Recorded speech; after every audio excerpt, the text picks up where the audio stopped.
Are you confused between custom and generic software solution for your business? Let's break it down.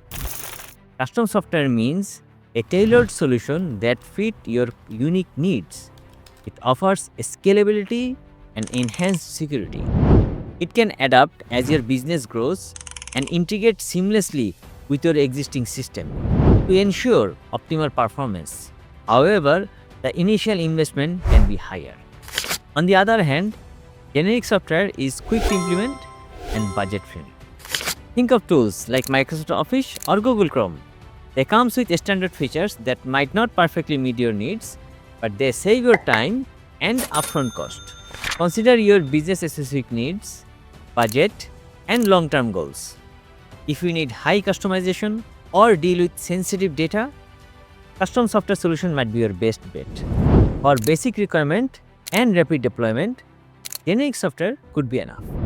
In the end, it's all about striking the right balance for your business efficiency and growth.